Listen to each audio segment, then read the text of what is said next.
Y'all know what these mean. Another deeper meaning. Let's go. This one's good. As you can see above, I got a question about this one. Let's dive into it. Question is why did God save the prostitute from being stoned to death? But it's actually a little deeper than that. Let me break this story down for you. Jesus is in the Mount of Olives and he's teaching in a temple. Wherever Jesus went, a crowd would arrive. You know who didn't like this? The Pharisees.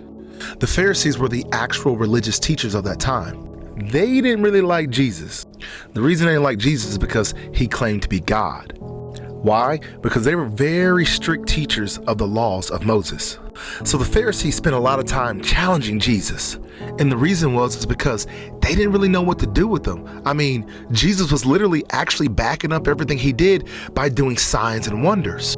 Those were his miracles. Hey, blind man, now you can see. Oh, you ain't never walked before?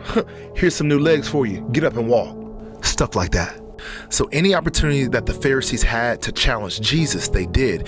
Anytime he was teaching, they would show up and try to disrupt his crowds and try to basically say, hey, look, guys, we are the actual religious teachers. This man is some type of heretic who's out here just talking crazy.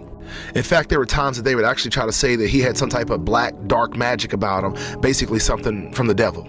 Okay, that's the backstory. Now to the deeper meaning. So Jesus is actually teaching in the temple, and then all of a sudden the Pharisees show up and they bust in the crowd and say, you know what, we're going to trick him. So they bring this woman who had been caught in the act of adultery. She was sleeping with somebody else, right? When she shouldn't have been. So what they did was they said, we're going to try to trick Jesus to see what he's going to do. What they really wanted to see is how Jesus was going to handle this situation, because the laws of Moses, there were 613 actual Jewish laws that Moses left the people to abide by. And the law that said for adultery meant that she must be put to death. So they dragged this woman to Jesus, throw her down in front of him and say, so what you going to do about this, Jesus? To the word. John 8:3-5 says, the teachers of the laws and the Pharisees brought in a woman caught in adultery. They made her stand before the group and said to Jesus, teacher, the woman has been caught in the act of adultery, and in the laws of Moses it's commanded that she be stoned to death. Now what do you say? So this is when they actually want to stone Jesus as well. Let me explain.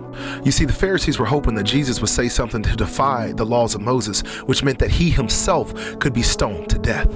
John 8:6 says they were using this question as a trap in order to have a basis for accusing him, Jesus. It says, but Jesus bent down and started to write on the ground with his finger. Why would he write with his finger on the ground? Now this is crazy deep.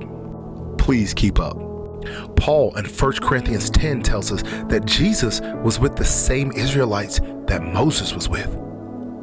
Jesus was the water coming out of the rock, and Jesus was the bread, the manna from heaven.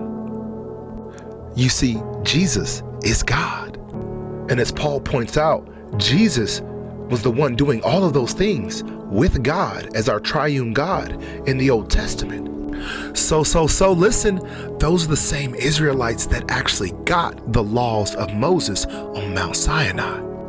Exodus 31:18.